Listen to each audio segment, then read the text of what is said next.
Hello ladies and gentlemen, and welcome to a new episode of Eve Echoes.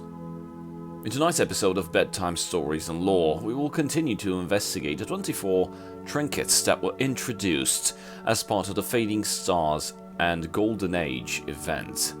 If you're not aware, the 24 trinkets will be used to unlock some rewards during the Golden Age event, and there are 3 types of trinkets, 8 of each. In order to unlock said rewards, we will need to couple them, one of each category, and form a trio of a story that resembles a puzzle. It should be submitted and should unlock our rewards inside Golden Age. In the previous episode, we've covered 3 of these puzzles and their associated story. Today we're going to tackle yet another 3 puzzles. However, this time these 3 specific puzzles don't have a pre-existing story, meaning the story that we find in the 9 trinkets that we're about to review is fresh, it's brand new, so there's no additional lore for them. It's what we have is what we get. But nonetheless, the stories inside these trinkets seem pretty good. I'd say refined to a point, so they should help in satiating our thirst for knowledge and lore. Let us begin.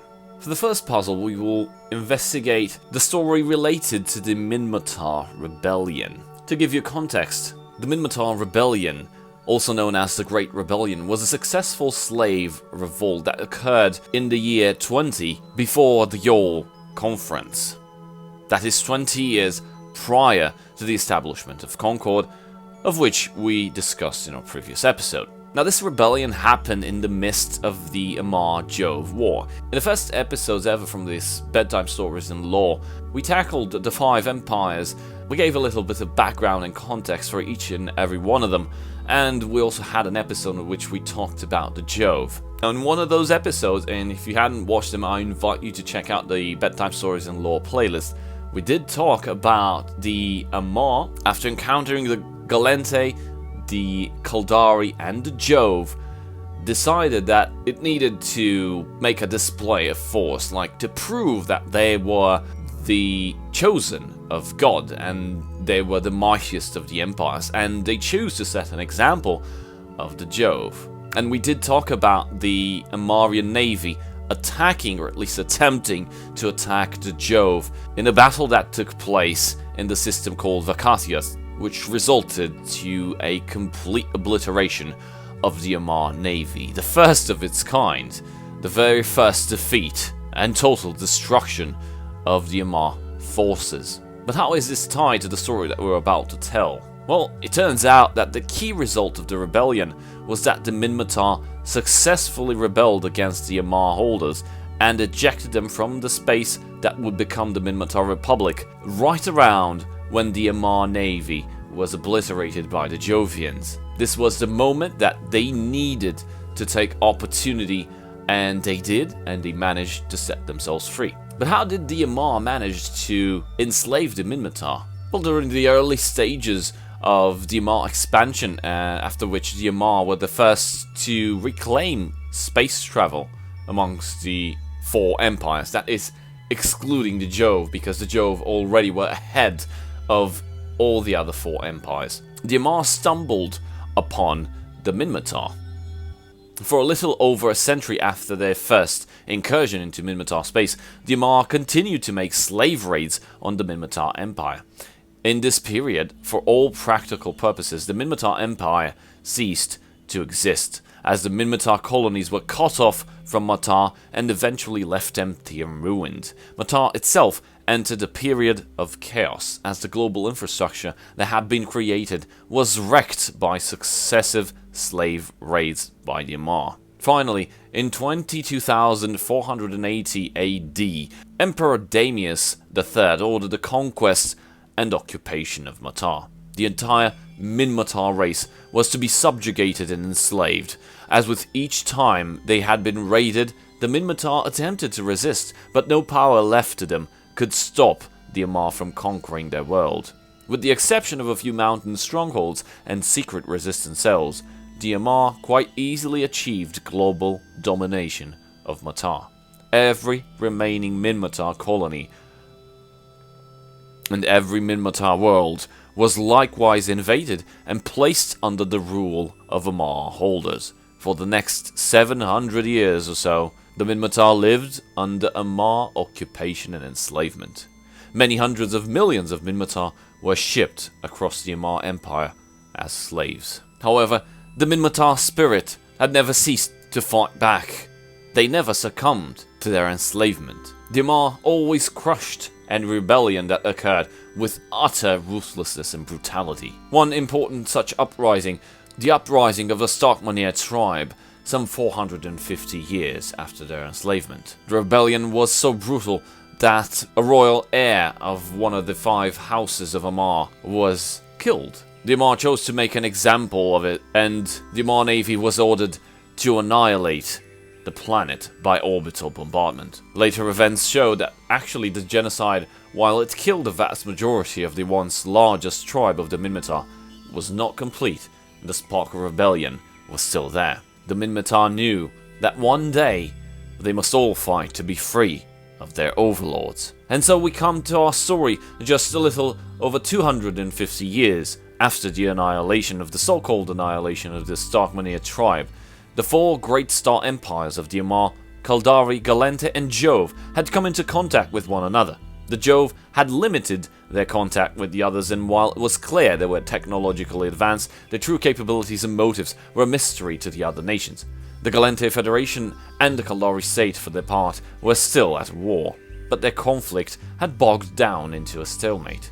The Galente, libertarians by instinct and prone to intervention, had become aware of the plight of the Minmatar, and were appalled by it. Over the preceding centuries, the Minmatar resistance had organized itself and even achieved the capability to mount raids on Ammarian installations.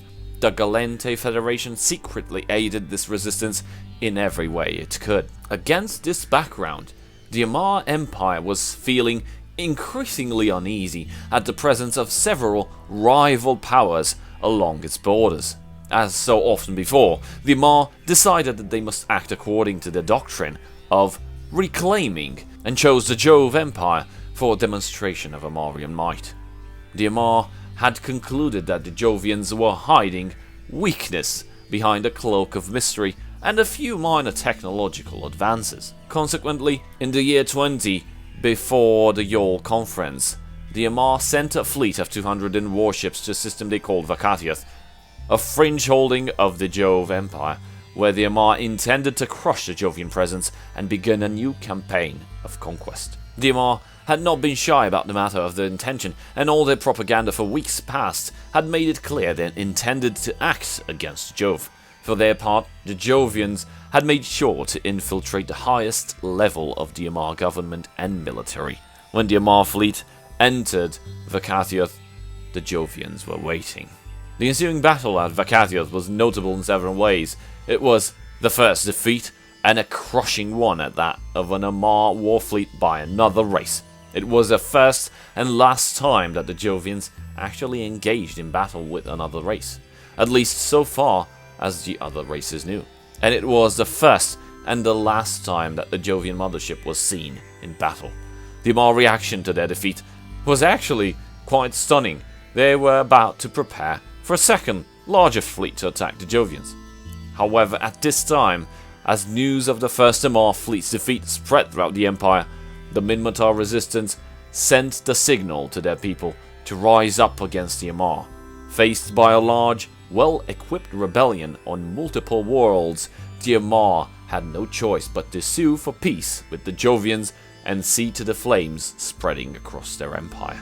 The Great Rebellion made fantastic gains in its first days, as the Ammar occupation of Matar was lifted, and those Ammar unable to flee the planet found as little mercy at the hands of the Matari as they had shown their erstwhile slaves.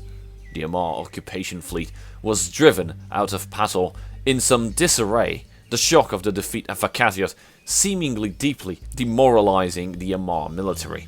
This pattern was repeated in most of the systems previously controlled by the old Minmatar Empire, and many others besides in the coming months and years. The Ammar were only able to stabilize the situation in the end by establishing and massively bolstering the Ammatar mandate. A puppet state nominally ruled by the Nefertar, a Minmatar tribe that had always collaborated with the Amarr and fled with them from the wrath of the Free Tribes during the rebellion. By this time, the Free Matari had consolidated their hold over a considerable number of systems, giving them a firm base on which to establish a new nation, the Minmatar Republic. The first item that ties into this story is the miner's ID card. The tag bears the name of Marcus, a member of the Minmatar Brutor tribe. He was kidnapped and taken to the mines at the age of 8 to become a Minmatar slave, working for the Amarr. He spent his teenage years in the Luta Basin, where he befriended Lashawn from the Nefertar tribe. At the age of 30, he led the slaves in the Great Rebellion, which made him an icon of Minmatar's independence. Later, he became a general in the Minmatar Navy.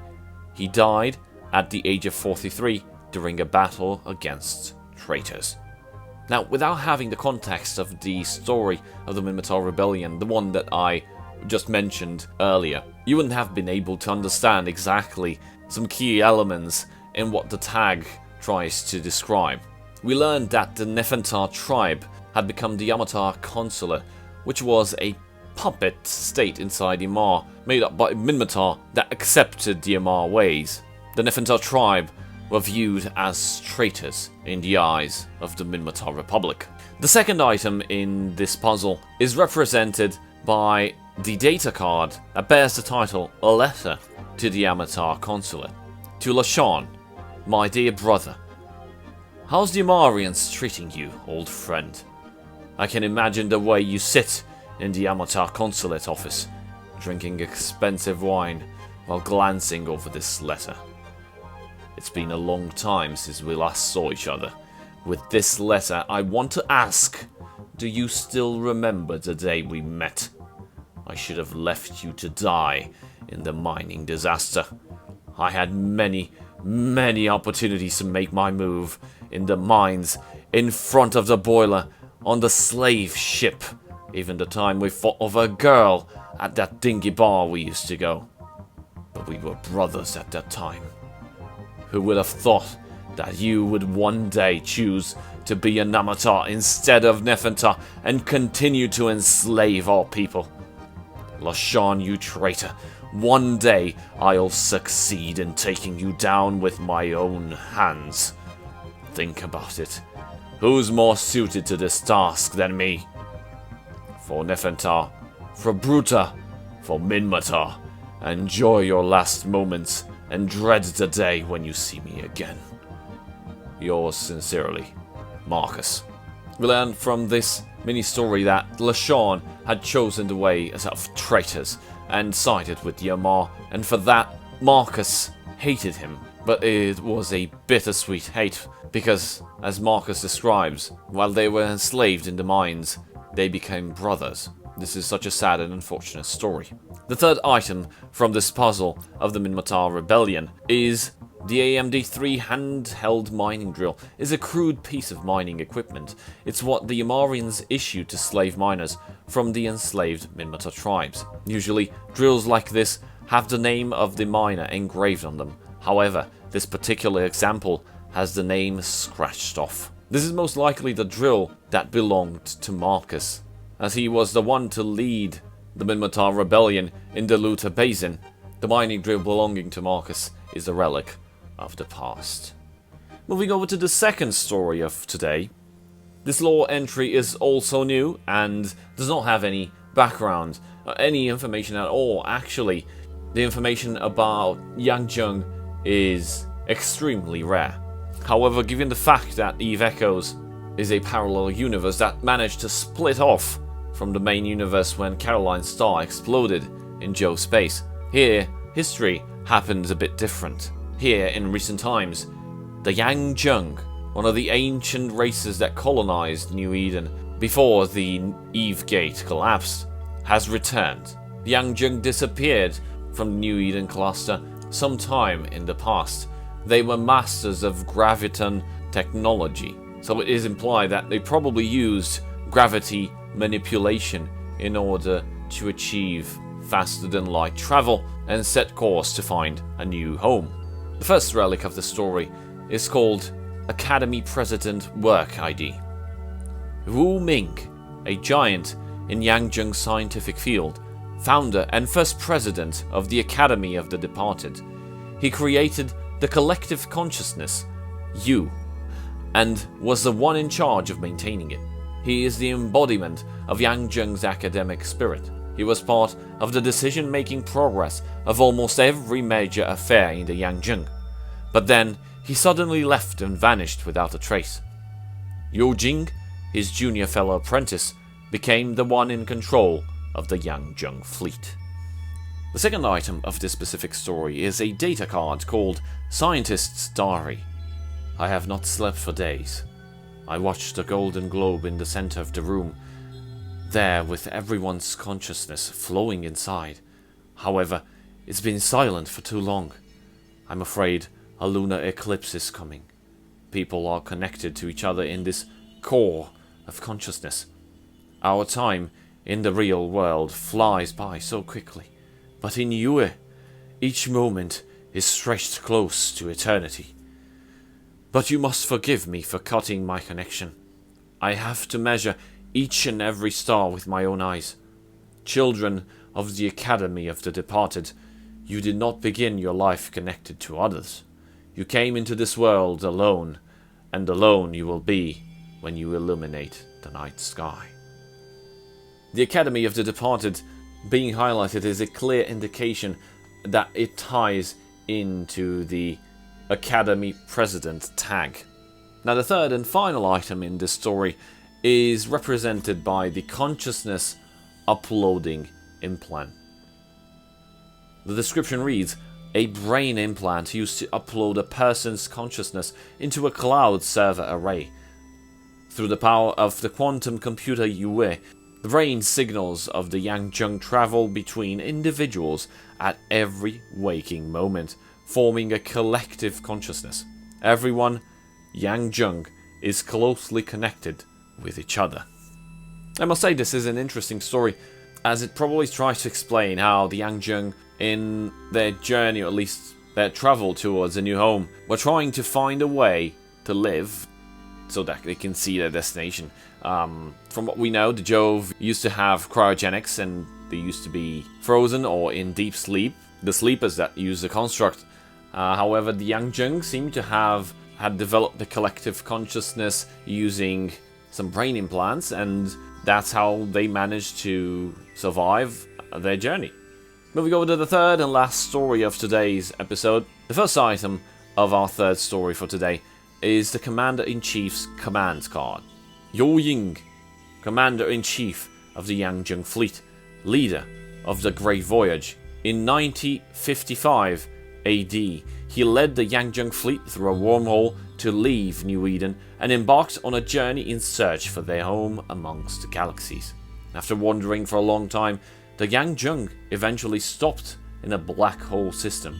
It was a cold place. No one knew how long they could hold out there. The second item from our third story for today is marked by the data card titled Fleet Command Log.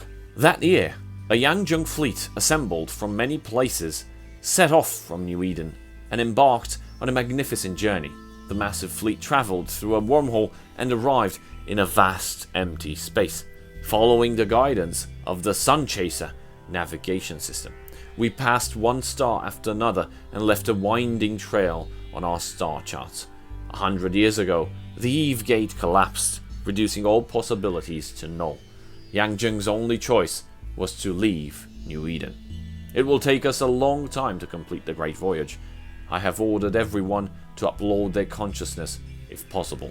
As long as we don't fall into a black hole, we will be on the right track. Fleet Commander Yan Jung. As we mentioned previously, it seems like the Yangjung actually departed from the New Eden cluster about 100 years after the collapse of the Eve Gate, and they did indeed use a collective consciousness and uploaded themselves in there in order to survive the journey. We have no indication of their destination The only thing mentioned is that they reached a system with a black hole, but it's never mentioned how exactly they did, why exactly they decided to come back to the New Eden cluster. The third item and final item from our third story is depicted by the Sun Chaser navigation system, a navigation system developed by Yan Jung that detects a star's gravitational waves, pinpoints its Lagrange points, and guides the ship to the targeted star. This technology played a major role in Yan Jung's great voyage from New Eden. If you remember, in the very first episodes that we talked about how humanity was able to colonize the New Eden cluster, they didn't have faster than light engines. So what they needed to do was to just put people under sleep, put them in colony ships, launch them into deep space towards the nearest charted star, so that when the colony would arrive there, they would be able to colonize the system, of course, at least one planet, and then build a gate that would facilitate the travel between their origin point, which is probably near the Eve Gate, to the destination that they've been colonizing. And this would facilitate a faster than light travel in between the colonies and allowing them to communicate and survive. But a voyage towards an uncharted star took hundreds and hundreds of years. So this was not an option for the Yan Jung to fly blindly under cryosleep and be lost to space and time forever.